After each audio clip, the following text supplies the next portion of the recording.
Ya ini, jadilah si Mario jadi tumbal orang tuanya, ya kan? Karena mengumpulkan uang dengan luar biasa. Dari mana orang? Ya karena dia melihat, kenapa ada Mario yang salah orang tuanya, kenapa ada Agnes yang salah orang tuanya, kenapa bisa pacaran model begitu yang salah orang tuanya, kenapa David bisa sampai digebukin Mario yang salah orang tuanya David juga, semua orang tuanya juga salah, ya kan? Ya, jadi arogan kan, manas-manasin orang balik lagi. Gereja sudah nggak mengajarin lagi hal seperti itu. Nah, sehingga akhirnya muncullah orang-orang seperti Mario dan Agnes ini ya, yang berantem hanya pamer kekuasaan, pamer harta. Akhirnya menggunakan isu yang satunya mu'alaf, satunya orang Kristen. Ya kan? Dipakai isu itu kan akhirnya kan. Kenapa ceritanya tadi di awal saya bilang, kenapa Hatta Rajasa nggak dipakai isu ini? Kenapa ceritanya si Ahmad Dhani nggak dipakai cerita ini, saudara? Lebih ngeri mati. Ya kan ceritanya Ahmad Dhani sama Hatta Rajasa itu lebih ngeri lagi loh anaknya. Kenapa nggak dipakai isu ini? Tapi kenapa ini mu'alaf Davidnya, saudara? Tapi saya kasih tahu Anda ya, saya kalau ngelihat mereka ya, keluarganya si bapaknya David ini lagi bilang tidak ada jalur damai. Sama-sama ya keluarganya Yosua juga bilang ya. Coba lihat ya, ada seorang ibu di gereja Katolik yang anaknya mati dua-duanya. Dia apa bilang, saudara? Aku mengampuni kamu. Anaknya dua mati, saudara. Anaknya dua mati, berarti udah nggak ada selesai kan? Anaknya dua mati kan selesai. Mati semua, anaknya cuma dua-duanya mati di bom. Ya kan? Ingat ada seorang ibu yang anaknya dibully sampai mati, saudara. Lalu si ibu ini tiap hari bawain makanan ya, saudara ya, ke penjara buat si yang anak perempuan yang bully anaknya dia. Kamu sekarang anakku. Malah dibilang begitu, saudara. Kamu sekarang anakku. Kamu jadi anakku. Malah diampuni. Ya, beda banget ya sikapnya si keluarga Yosua terhadap Sambo dengan sikap si ibu ini terhadap pembunuh anaknya. Saya maki-maki orang Islam, nggak ada korban yang dibunuh, saudara. Ini flexing, korbannya sudah banyak, saudara. Dari yang ditipu sampai yang dibunuh, gara-gara flexing. Lebih bahaya mana? Anda pakai otak coba, saudara. Pamer kemewahan itu lebih berbahaya, saudara, daripada apa yang semua yang katanya Anda bilang saya ini pengkhianat bangsa lah, inilah berbahaya lah, segala macam. Belum ada orang mati gara-gara saya, saudara. Belum ada, ya. Kalau tiba-tiba ada yang mati, ini mau cari-cari gara-gara saya udah ngomong kan sekarang, bisa mau cari-cari lah, itu namanya mau cari-cari. Tapi sudah 2 tahun, nggak ada orang mati gara-gara saya, ya. Tapi gara-gara flexing, banyak orang mati, saudara. Kita dari Mazmur 116, ya, semuanya ya. Bu Lilis nanti baca Mazmur 116, Bang Ardo baca Titus 2 ayat 1 sampai 10 ya. Oke, terima kasih Bu Lilis. Kita akan tampilkan di dalam Mazmur tadi ya, Bro. Mazmur 116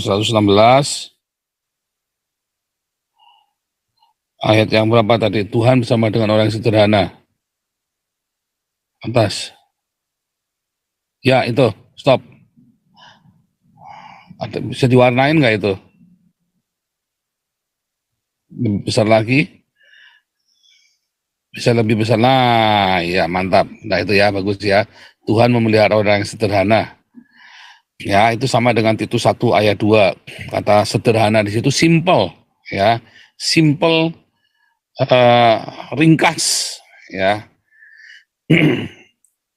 Saudara, gereja sekarang jarang sekali mengajarkan kepada Anda tentang hidup sederhana. Ya. Sederhana dalam segala hal, bukan cuma dalam hal materi, saudara ya, tetapi di dalam cara berpikir. Cara berpikir kita harus simple. Nah, sebenarnya cara Anda berpakaian menunjukkan cara Anda berpikir juga, saudara ya. Cara Anda berpakaian itulah kepribadian Anda kan sebetulnya kan. Anda yang suka berpakaian mewah-mewah sebenarnya menunjukkan cara berpikir Anda, karakter Anda yang seperti itu. Anda yang hidupnya simpel menunjukkan cara berpikir Anda memang simpel seperti itu, nggak jelimet, saudara ya. Caramu berpakaian, makanya kalau ada orang yang parlente gitu, wah pokoknya ini orang ini biasanya ya punya agenda-agenda banyak sekali. Karena memang hidupnya parlente begitu, yang orang-orang yang merasa dirinya selebritas itu ya begitulah cara berpikirnya. Kalau kita diajari untuk berpikir sederhana dan berpakaian cara hidup dengan sederhana, saudara. Ya, nah gereja sudah jarang lagi ngajari begitu, saudara. Gereja ngajari Anda yang namanya diberkati itu ya Anda pakaian mewah, pakai mobil mewah. Dan Anda ceritanya, oh saudara saya baru diberkati dengan miliar. Kalau kesaksian cerita berkat, kalau cerita miliaran, coba deh Anda ngamatin. Kalau kesaksian di komunitas kita ceritanya apa? Keluarga dipulihkan, suami istri kembali, apalagi saudara ceritanya. Ya kan? Ada satu dua perekonomian ya, tapi bukan cerita yang saudara yang lagi sudah kaya lalu tambah kaya. Ya kita nggak ngapain saudara kita saksikan. Tapi saudara yang baru kolaps kemudian dipulihkan, keluarga yang sudah berantakan dipulihkan. Itu kesaksian di sini begitu. Yang lagi sendiri ditinggalkan, dikucilkan, tiba-tiba dikuatkan, diberi menangan. Tapi gereja sekarang Anda dipush dengan kesaksian-kesaksian ya miliar-miliar duit uang rupiah ya uang miliar-miliar dengan harta kekayaan yang berlimpah, lalu ditandai dengan bagaimana orang-orang itu masuk ke gereja itu sebagai ajang aktualisasi diri, fashion show. Bukan diajari bagaimana tentang kesederhanaan, ya kan? Kesederhanaan menjadi retorika saja. Tetapi pada kenyataannya, oh yuk kalau gereja kita harus pakai putih-putih. Tapi mobilnya pendetanya semua mobil mewah semua. Kunyuk ya kan, namanya kunyuk kan itu saudara ya kan. Anda diajari pakai putih-putih di gereja, tapi mobilnya pendetanya semua itu mobil mewah semua. Anda diajari pakai yang simpel, yang murah, tapi ya, kalian bergaya hidupnya mewah-mewah. Gereja sudah nggak mengajarin lagi hal seperti itu. Nah, sehingga akhirnya muncullah orang-orang seperti Mario dan Agnes ini ya, yang berantem hanya pamer kekuasaan, pamer harta, ya kan? Akhirnya menggunakan isu yang satunya mu'alaf, satunya orang Kristen, ya kan? Dipakai isu itu kan akhirnya kan? Kenapa ceritanya tadi di awal saya bilang, kenapa Hatta Rajasa nggak dipakai isu ini?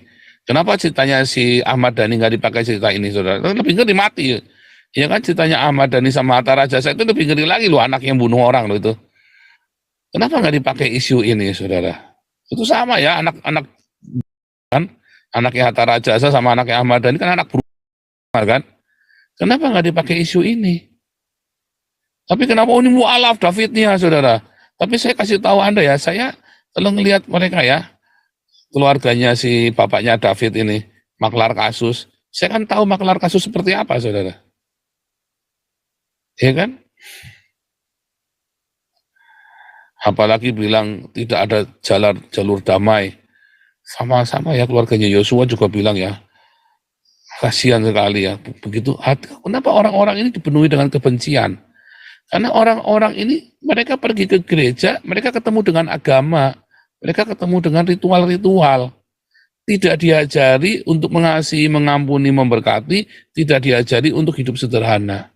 Coba lihat ya, ada seorang ibu di gereja Katolik yang anaknya mati dua-duanya. Siapa bilang saudara? Aku mengampuni kamu. Anaknya dua mati, saudara. Anaknya dua mati, berarti udah nggak ada selesai kan? Anaknya dua mati kan selesai. Mati semua, anaknya cuma dua-duanya mati di bom. Ya kan? Ingat ada seorang ibu yang anaknya diperkosa terus dibunuh. Bukan diperkosa ya, dikerjain. Ada dua orang, ini remaja-remaja ini kan, ngerjain ya satu orang perempuan Kristen ya. Lalu perempuan ini dikerjain, mungkin ini dibully, pesting ya, saya lagi pestin ya, dipestin, lalu di-mocking gitu ya, lalu perempuan ini sampai mati, di-mocking sampai mati, dibully sampai mati, saudara. Lalu si ibu ini tiap hari bawain makanan ya saudara ya ke penjara buat si yang anak perempuan yang bully anaknya dia. Kamu sekarang anakku. Malah dibilang begitu saudara, kamu sekarang anakku. Kamu jadi anakku. Malah diampuni. Ya, beda banget ya sikapnya si keluarga Yosua terhadap Sambo, ya kan, terhadap keluarganya, terhadap Sambo dan CS itu ya, Eliezer segala macam, dengan sikap si ibu ini terhadap pembunuh anaknya, ya kan. Beda banget ya kasusnya dengan Mario, Agnes, dan David ini, saudara. Pokoknya harus dihukum, harus jam begini. Oh, Mario, Agnes, dan David, ya tiga-tiganya orang nggak bener. Dari caranya si David suka memposting foto kemesraannya mereka sama Agnes, ini kan cari masalah, saudara. Sudah putus, malah kenapa sama orang tuanya nggak diajarin? Apa memang di Islam diajarin begitu? Katanya mu'alaf yang baik, santri yang baik, lulusan dari pesantren. Apa memang akhlaknya begitu? Malah mancing, ya kan, mancing ributan kan? Mario-nya juga sama, Agnesnya juga sama, tiga-tiganya nggak benar semua. Lalu dijadikan buat pertikaiannya kita. Kan goblok, yang goblok sampai kita. Ya kan, makanya saya bilang, tiga-tiganya goblok, tiga-tiganya masalah, tiga-tiganya biang kerok, tiga-tiganya nggak, kenapa mereka tiga-tiganya nggak bisa didik orang anak-anaknya? Kamu jangan suka manas-manasin orang. Kan dia jadi arogan, mentang-mentang banser kan, mentang-mentang dia pengurus ansor, dia jadi arogan. Oh, saya nggak takut, pokoknya saya hadepin kamu semua. Ya kan? Kan itu mental arogan, malah manas-manasin, udah putus, udah punya pacar, malah dipanas-panasin. Nah, itu contoh ya, tiga-tiganya nggak benar. Tiga-tiganya adalah produk dari ajaran agama yang nggak benar semua, saudara. Bagaimana agama gagal mengajari umatnya untuk hidup benar. Itu fakta. Agama tidak pernah lagi ngajarin umatnya supaya hidup sederhana bersahaja. Saya waktu SD selalu diajarin ya, belajar PMP, belajar P4, ya belajar P3K, belajar bahasa Indonesia. Selalu diajari apa intinya tentang kesederhanaan. Dan saya setuju dengan itu. Ya, istilah ya mawas diri, tepas seliro, tenggang rasa, bersahaja, itu tiap hari akrab di telinga saya, saudara. Kebetulan saya SD-nya di sekolah Katolik, saudara ya. Saya nggak tahu kalau di sekolah lain ya. Saya di sekolah Katolik diajari, saudara ya. Sederhana, bersahaja, semua ya. Walaupun yang ngajar antara teori dengan prakteknya tetap beda. Nah itu akhirnya yang diajari pun ya nggak ada kata tenggang rasa, yes. Ya kan. Ya akhirnya di Indonesia kan hidup dalam borjuis kan. Gereja-gereja gagal mengajari umatnya untuk hidup sederhana, sehingga akhirnya mereka panen kemewahan, pamer kemewahan, ya seperti yang sekarang ini terjadi di depan mata kita, drama-drama. Bahkan pemerintah sendiri gagal mendidik rakyatnya, bukan cuma agama saja, total. Intinya apa? Indonesia gagal mendidik rakyatnya untuk hidup sederhana. Lihat YouTube flexing itu ya. Kan begitu gila kan? Kenapa sama Menkominfo yang flexing? Itu kan bahaya, saudara. Saya maki-maki orang Islam, nggak ada korban yang dibunuh, saudara.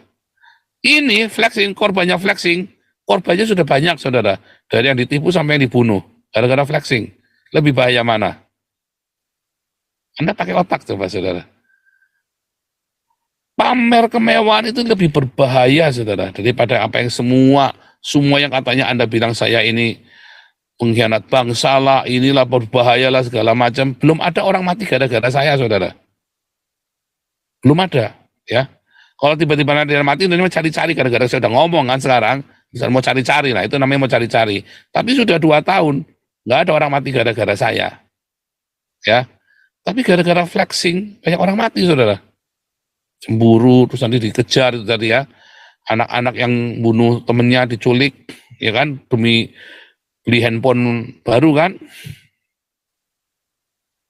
Gara-gara flexing, itu jauh lebih berbahaya. Nah, balik lagi saudara, bagaimana dengan kita? Gereja tidak mengajarkan jelas, maka Anda sendiri yang harus mengerti firman Tuhan. Ya, Pak, tapi saya nggak tahan Pak, di gereja saya sendiri sudah belajar sederhana, tapi ngeliat orang-orang pakainya begitu semua, ya jangan pergi ke situ lagi saudara, itu gereja nggak benar. Gereja yang tidak mengajarkan hidup sederhana, Anda jangan datang lagi. Nanti kamu panas, terprovokasi untuk korupsi, terprovokasi untuk hidup nggak benar, terprovokasi untuk hidup bermewah-mewah di siang hari bolong. Ya kan? Wah, ini kan udah pernah kita belajar, bermewah-mewah di siang hari bolong.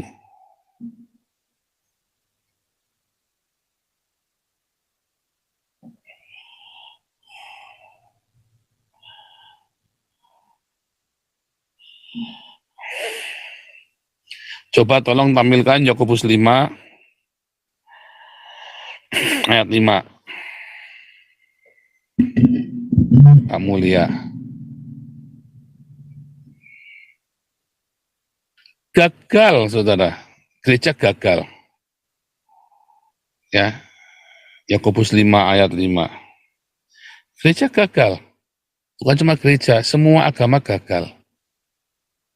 Sehingga akhirnya gereja malah memfasilitasi hedonisme. Gereja malah yang menjadi pemicu hedonisme ini. Ya kan? Karena kolektornya sudah banyak, maka kalau ada yang cabul, gereja udah nggak berani tegur lagi. Ya kan? Sehingga kita sekarang terbukti nih ada banyak pendeta-pendeta yang konangan homo.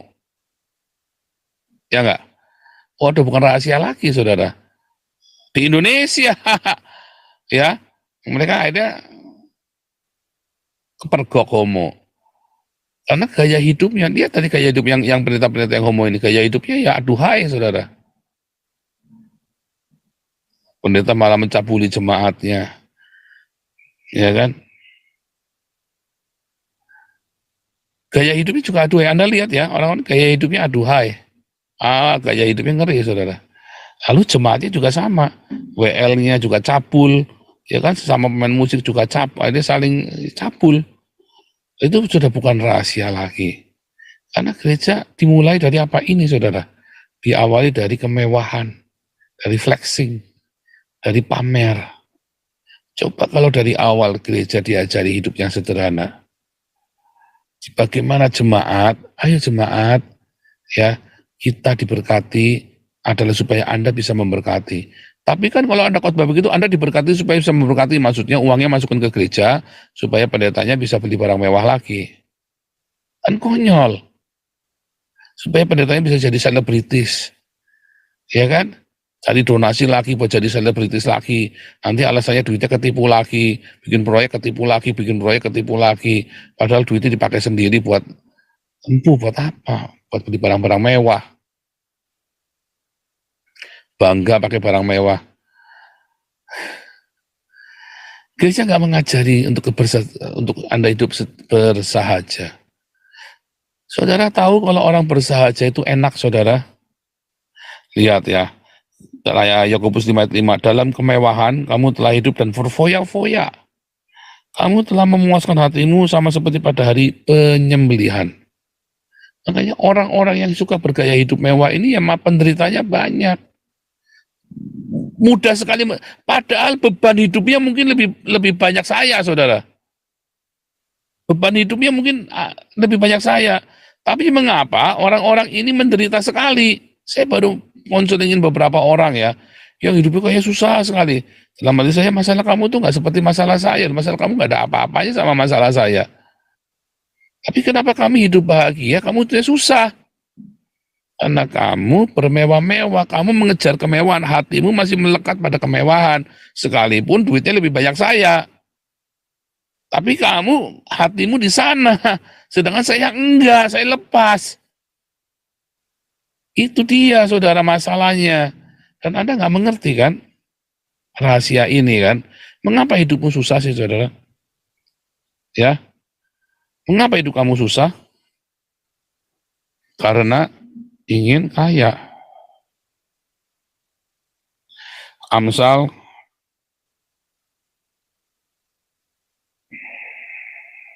benar.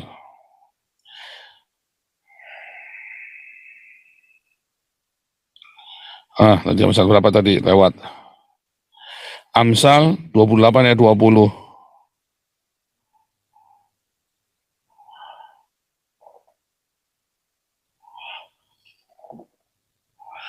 Ya,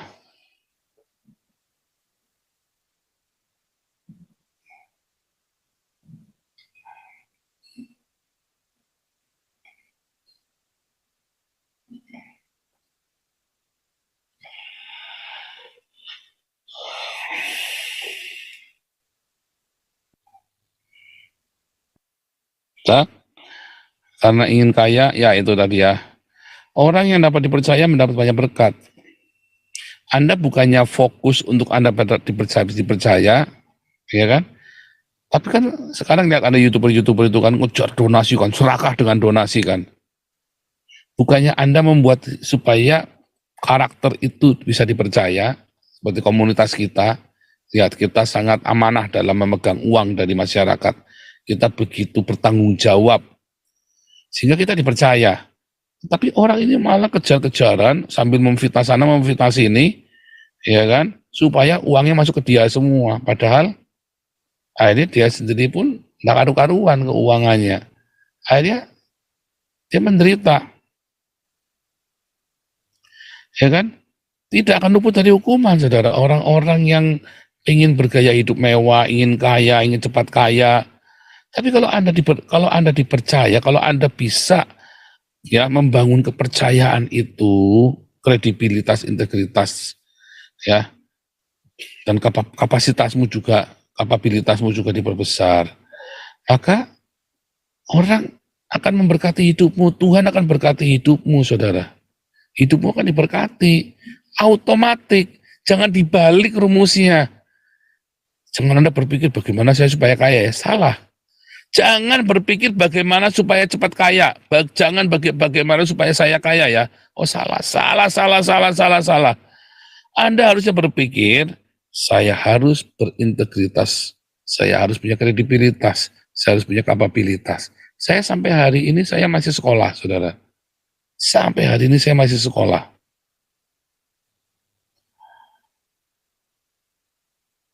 Kapabilitasnya diperbesar, kredibilitas, integritas, masa Anda masih meragukan?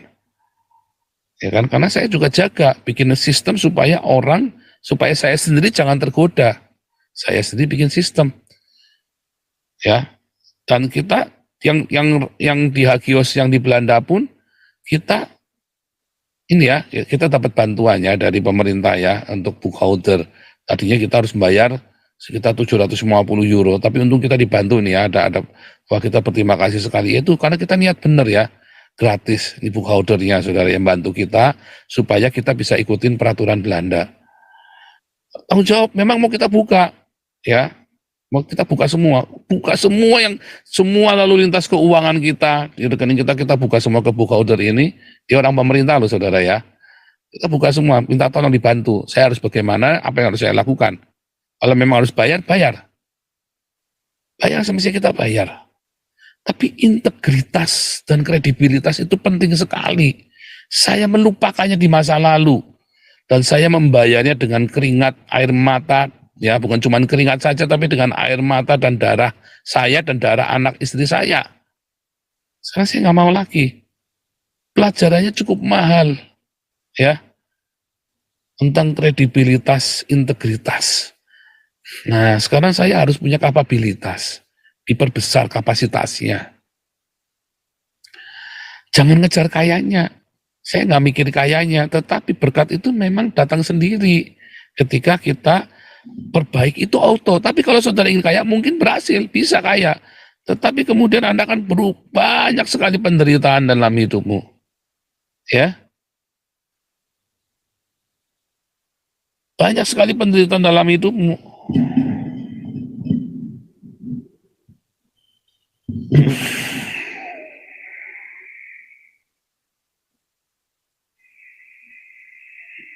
Bentar.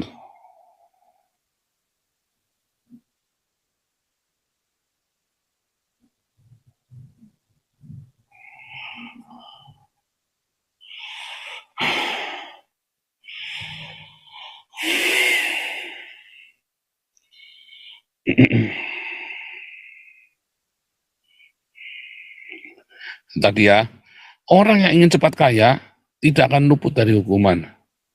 Hati-hati saudara, jangan ingin kaya. Kenapa ingin kaya? Karena ingin hidup mewah. Mengapa ingin hidup mewah? Karena Anda matanya ngelihat orang-orang yang bergaya hidup mewah. Anda dikelilingi dengan orang-orang itu. Oh, tapi saya pergi ke gereja tiap hari. Ya, berarti di gerejamu itunya orang-orang yang bergaya hidup mewah. Berarti di gerejamu isinya orang-orang yang bergaya hidup mewah. Lah ya gimana saudara? Anda mau apa? Karena terus bergaya hidup mewah, akhirnya Anda mulai mencari kekayaan dengan luar biasa sekali caranya, yang aneh-aneh, ya kan? Karena itu Anda lakukan dengan hawa nafsu, maka Anda akan melahirkan hawa nafsu. Hawa nafsu melahirkan hawa nafsu. Ya kan? Akan berbuah hawa nafsu. Hawa nafsu itu berbuah hawa nafsu. Akhirnya apa saudara? Senggol bacok hawanya, kepengennya. Karena panas, Anda mendapatkan itu dengan berdebar-debar. Ya kan? Anda tidak mendapatkan berkat itu dengan berkat yang dari surga, tapi Anda mendapatkan berkat itu dengan cara gaya-gaya neraka. Maka akan berbuah neraka. Nggak akan jauh-jauh. Itu adalah sebuah logika aksi reaksi. Bukan masalah tahayul. Anda nggak usah cerita percaya Tuhan deh. Anda lakukan ini yang benar. Kalau Anda lakukan, kembangkan. Sekarang di Eropa ini ya, kredibilitas, integritas ini sangat penting, saudara. Bisa orang tiba-tiba, Anda ya kalau pergi, orang pengusaha-pengusaha Eropa ini bisa kasih Anda berkat yang begitu melimpah karena Anda punya kredibilitas dan integritas yang dijaga sampai mati, saudara. Jadi orang yang sudah kerekelan kerja gila-gilaan ya, banting tulang dengan penuh ya, menggunakan segala macam cara, bisa dalam 5 tahun saja keselip, tiba-tiba dia kayak mendadak. Orang-orang yang penuh dengan kredibilitas, integritas ini. Bukan karena dia pengen kaya, dia kaya pun dia hidupnya tetap sederhana. Kenapa? Karena dia punya integritas, saudara. Dia punya kredibilitas. Dan dia memang ada kapabilitas untuk mengelola keuangan berkat yang dari Tuhan. Ya, Pak Mulia, saya mau share screen.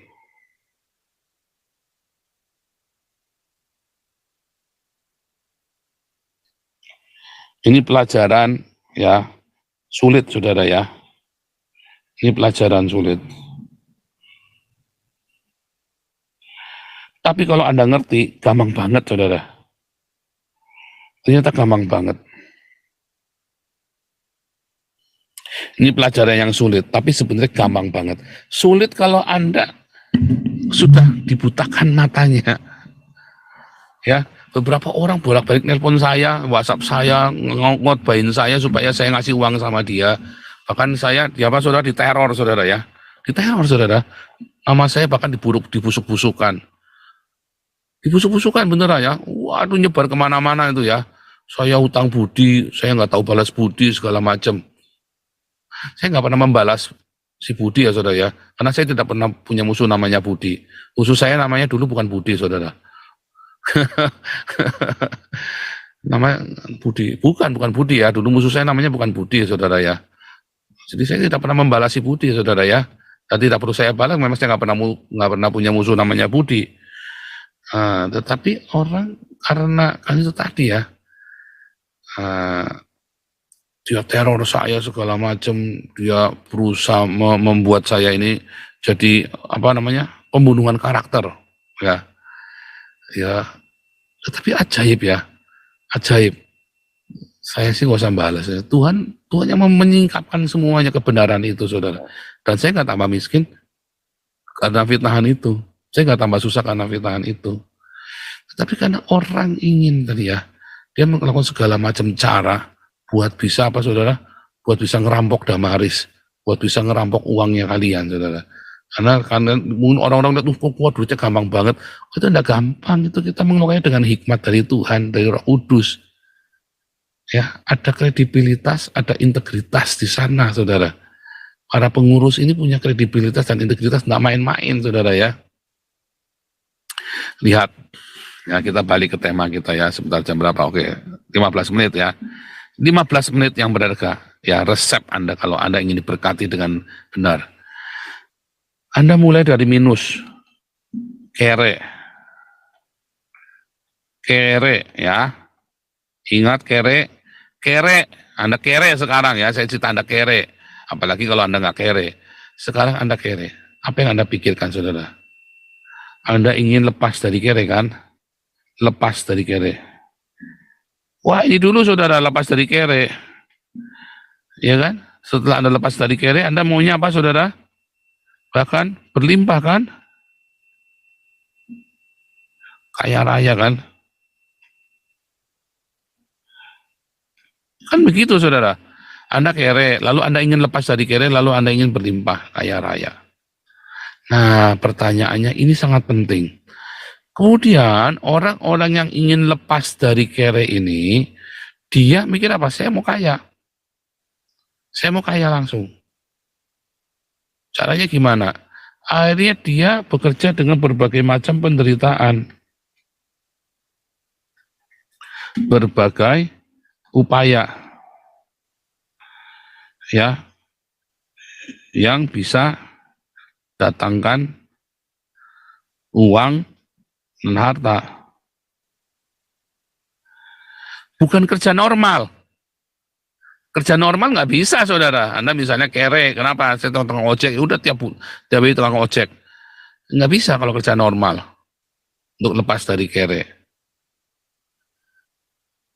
Lalu dia kemudian mikir, cari gimana ya? Yang rampok, ya kan? Penipuan ya, melakukan penipuan, ya kan? Seperti apa online begitu ya, narkoba, atau apa saudara? Apa? Korupsi,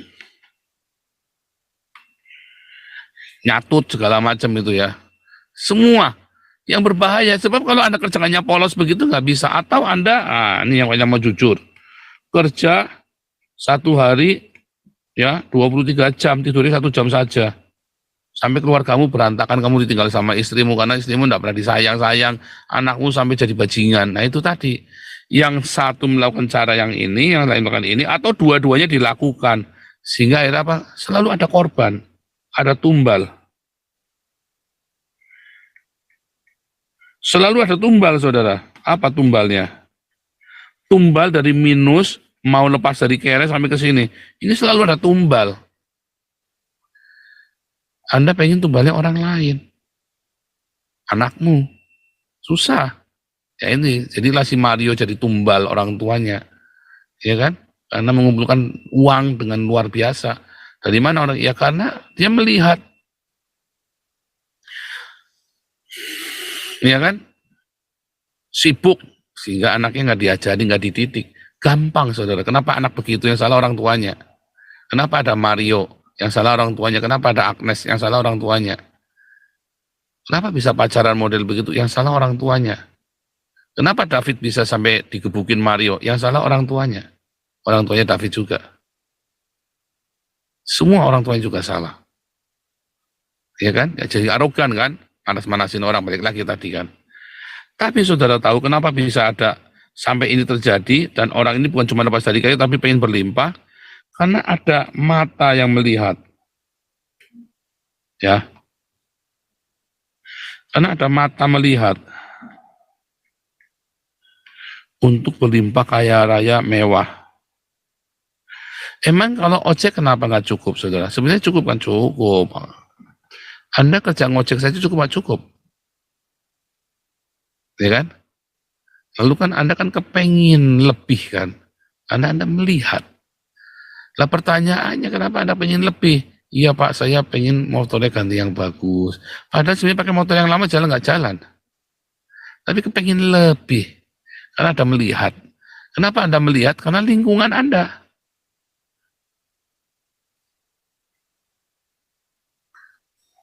Oke. Orang kere. Lalu ingin hidup mewah. ya kan? Ini kan lepas dari kere kan? Nah, sekarang lepas dari kere, pengen hidup mewah. Sebenarnya sudah lepas dari kere sudah bagus kan? Asal ada makanan dan pakaian. Makanan dan pakaian cukup. Itu kata Alkitab ya, asal ada makanan dan pakaian cukup. Tapi kan Anda nggak mau kata cukup kan? Karena Anda melihat ada kemewahan di sana, Anda pengen, aku ya kepengin. Nah, disitulah salahnya, saudara. Sehingga Anda, karena keinginan itu sendiri saja sudah membuat motivasi yang nggak benar. Keinginan ini saja sudah salah, saudara. Keinginan untuk mewah saja sudah salah. Itu yang akan mendasari semua pekerjaanmu, perbuatanmu selanjutnya. Baik Anda melakukannya dengan cara jujur maupun tidak jujur, halal maupun haram. Tetapi intinya Anda jadi bekerja ya demi ini motifnya. Ya kan? Baik Anda tadi dengan cara haram tadi, jual narkoba, korupsi dan segala macam, maupun dengan cara halal. Yang kedua, kerja 23 jam sehari. Ya kan? Ada korbannya kan? Pertanyaannya kenapa Anda tidak dibalik? Gimana Pak cara baliknya Pak? Dibalik saudara ya. Anda baru lepas dari kere. Lalu Anda ada mewah. Oh jangan kepengin. Lalu gimana Pak? Oh tetangga saya semua begitu. Ya berarti kamu punya tetangga yang salah. Jangan mikirin tetangga. Loh tapi saya ke gereja, di gereja juga mewah. Ya berarti kamu ke gereja yang salah. Coba kalau Anda tidak, kenapa? Karena ada lingkungan di sini. Komunitas. Makanya kamu harus rubah komunitasmu, jangan yang ini. Kamu rubah komunitasnya yang sederhana. Sehingga, inilah ukuran kita. Sederhana bukan kere, bukan Anda harus gaul sama orang kere lagi, bukan. Berkumpullah dengan orang-orang yang sederhana, yang kaya raya tapi sederhana. Banyak, jangan bilang nggak banyak, saudara ya. Gembala saya dulu ya di Betani ya yang di gereja kami ya, orang yang sederhana, enak orangnya buat kumpul, nggak pernah cerita silau-silau begitu. Banyak orang itu. Anda bergabung dengan saya orang yang sederhana, simple dalam pemikiran, karena pakaian saya simple, otak saya simple, saya nggak senang intrik, saudara, nggak suka intrik. Saya ya seperti saya sebagaimana saya berpakaian, ya itulah saya, simple sekali. Nggak perlu mahal, nggak perlu yang aneh-aneh, ya pokoknya itulah saya, simple. Makanya Anda kalau nuduh saya intrik, saya ngakali Anda tuh, wah, itu goblok banget Anda yang nuduh saya seperti itu. Ya saya nggak punya intrik, nggak punya hidden agenda, nggak ada saya punya hidden agenda. Seperti saya berpakaian simple, itulah saya. Cara berpikir saya sesimpel itu. Hanya bedanya saya cerdas, tetapi tidak ada agendanya. Ketika saya berpikir jauh, mungkin Anda belum nyampe yang saya pikirkan, tapi bukan hidden agenda. Anda aja yang pikirannya nggak nyampe yang saya ngomong. Bukan hidden agenda, saya ngomong belak-belakan, sudah sedemikian jelasnya. Saya ngomong dengan begitu jelasnya, tetapi banyak orang curiga. Karena dia sendiri kebiasaan punya hidden agenda. Jadi kalau ada orang nuduh saya punya hidden agenda, jangan-jangan memang kamu orang yang begitu. Ya, karena saya nggak punya hidden agenda, simple sekali. Cara berpakaian orang Anda tahu, orang ini simple apa enggak. Saya orang yang sangat simpel, saudara ya. Simpel, sederhana dalam berpikir, dalam berpakaian. Ya, kumpul dengan orang sederhana itu bukan kumpul, tidak sama dengan bukan kere, saudara. Wah, kalau gitu saya kumpul, enggak, bukan. Tapi Anda kumpul dengan orang-orang yang sukses hidupnya, tetapi hidupnya sederhana. Itu yang jadi temanmu, yang istrinya cuma satu. Jangan kumpul sama orang yang istrinya 3. Saya emang nggak terlalu suka kumpul sama orang yang istrinya banyak. Ya karena hidupnya jadi begitu, jadi tidak karu-karuan, saudara. Ya, saya nggak suka kumpul sama orang yang istrinya banyak. Memang dari dulu saya nggak suka. Kalaupun saya kumpul ya cuma sekedar bisnis, udah. Saya nggak mau runtang-runtung. Dipaksa runtang pun ya udah, saya ikut-ikut, cuma sudah tak tinggal, saudara. Jangan suka kumpul sama orang yang suka selingkuh, yang suka main perempuan. Itu pasti pengeluarannya banyak. Kalau Anda yang perempuan, jangan suka ikut kumpul arisan. Jangan. Arisan itu bahaya, saudara, merusak, saudara.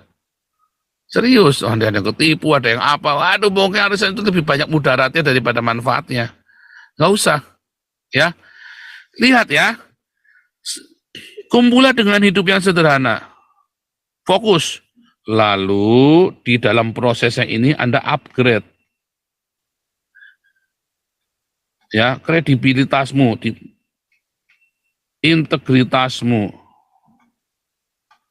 Anda upgrade kredibilitas, Anda bisa dipercaya, Anda amanah, Anda transparan keuangan, Anda selalu terbuka, tidak pernah ada hidden agenda, aletheia murni hatimu, penuh dengan cinta, lalu Anda upgrade kapabilitasmu. Ya kan? Begitu Anda upgrade kredibilitas, integritas, kapabilitasmu, tiba-tiba naik, saudara. Kualitas hidupmu naik. Saya nggak cerita, balik lagi ya, jangan kejar Anda naik status sosial loh. Tapi tiba-tiba statusmu naik sendiri, jangan dibalik. Tiba-tiba hartamu bertambah sendiri, jangan dibalik. Jangan ingin hartanya nambah.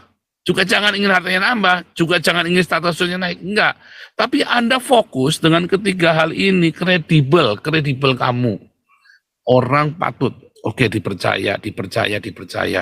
Integritas, walaupun di dalam banyak hal, kamu punya kesempatan buat ambil, sekalipun orang enggak tahu, kamu tetap enggak ambil, itu namanya integritas. Ya, kalau kredibilitas, ya karena prestasi-prestasi yang Anda lakukan, ya karena Anda terkenal jujur, itu sudah ada, ya. Lalu orang percaya, ya. Lalu Anda bertambah lagi kepercayaan lagi. Anda memang mampu melakukannya, ada kredit dari masyarakat. Anda juga baik, itu sudah otomatis kredit dari masyarakat yang Anda jaga. Lalu Anda punya integritas, diberi kesempatan buat maling, tapi Anda nggak maling. Diberi kesempatan buat curang, Anda nggak curang. Nah, itu integritas. Lalu yang ketiga, saudara, Anda jangan, hidupmu tuh jangan cuman ya udahlah aku jadi tukang beca aja. Bukan. Anda harus menambah kapabilitasmu. Anda yang tukang ojek, ya, ada kuliah online. Kuliah online lah supaya Anda punya kapabilitasnya nambah. Karena ketika Anda sekolah, pikiranmu dibuka hal-hal yang baru. Ketika Anda lakukan ini, tiba-tiba kamu naik sendiri, kayak pelampung, tiba-tiba naik sendiri. Tapi kalau Anda nggak punya ini, Anda langsung mau ke sini, nah dari situlah banyak sekali dosa, dari situlah banyak sekali kecelakaan, dari situlah banyak sekali bencana dalam hidupmu. Karena Anda maunya direct ke sini tadi dengan cara tadi, halal tidak halal tadi kan, yang halal Anda kerja 23 jam sehari, yang haram Anda jadi rampok, jadi koruptor, jadi pedagang narkoba segala macam. Tetapi Anda lupa, Anda butuh ini, tiga ini. Kalau Anda sebetulnya, Anda tukang ojek, Anda tukang beca, Anda cuman buruh pabrik, tapi Anda jaga ini, kredibilitasmu, integritasmu, dan juga kapabilitasmu. Anda buruh pabrik, tukang demo, ya susah, saudara. Ya, kredit itu Anda nggak kredibel namanya, Anda nggak kredibel. Orang tidak akan memberikan kredit kepada Anda. Anda karyawan tapi komplainnya terus, saudara. Anda karyawan tapi suka ngatur-ngatur bosnya. Ya bosmu nggak seneng, ya kan? Jadi kredibilitas itu penting, integritas dan kapabilitas. Jangan lupa kapabilitas, mengembangkan kapasitas hidupmu dengan sekolah, kursus, dengan Anda belajar lagi, ya, dan jangan malas belajar sekalipun udah nggak sanggup. Kayak saya ya, udah umur 50 saya masih belajar lagi, masih belajar bahasa lagi, 2 bahasa lagi ya. Kemarin saya belum bahasa Jerman, ini bahasa Belanda, saya masih belajar bahasa Ibrani pula, ya kan? Tapi ya itulah, karena saya kan tinggal di Israel kan, harus sering ke Israel kan, makanya saya harus bahasa sehari-hari bahasa Ibrani kudu nguasain.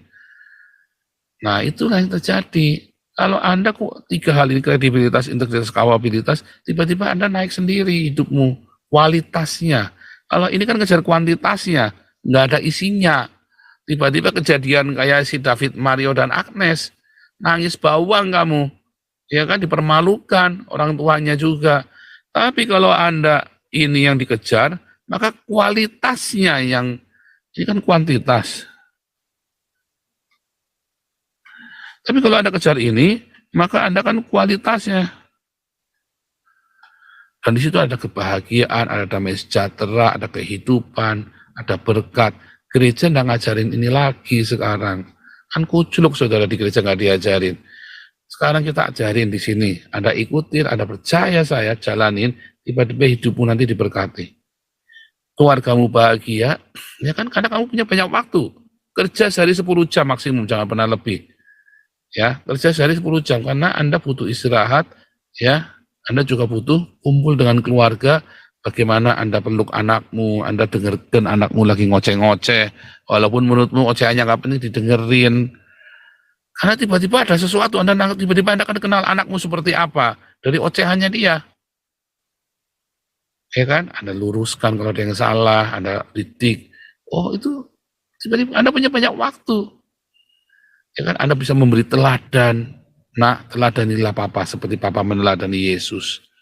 Anda juga kepada jemaat, Anda bisa rawat jemaatmu. Gembala-gembala, teladanilah aku seperti aku meneladani Yesus. Kan begitu saudara ya. Semoga rema dari Tuhan Yesus ya malam hari ini tentang hidup bersahaja. Ya, orang yang bersahaja ini selalu beruntung, selalu ada pertolongan dari Tuhan. Lihat tadi ya, Mazmur 116 tadi. Ya, ada pertolongan dari Tuhan. Karena Tuhan itu bersama dengan orang-orang yang bersahaja, saudara. Tapi orang-orang yang tinggi hati, Tuhan nggak mau. Dibuang sama Tuhan, ya.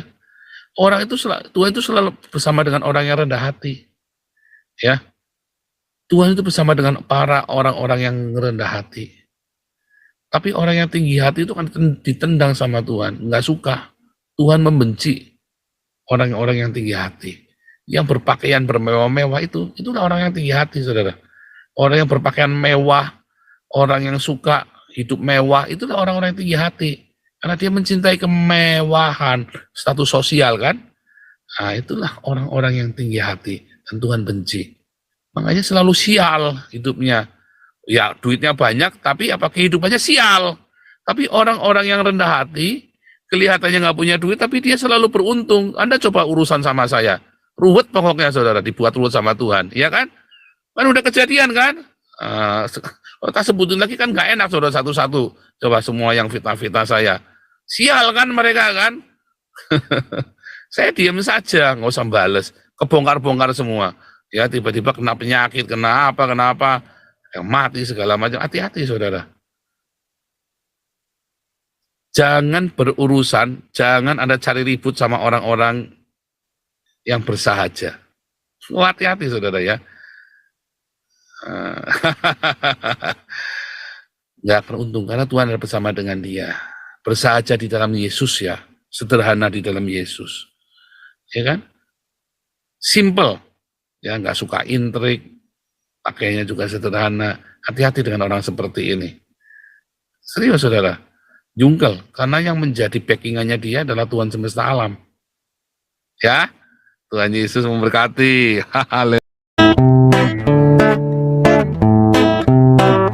Kau bilang kau menang debat lawan domba yang sesat. Kau bilang banyak yang tobat.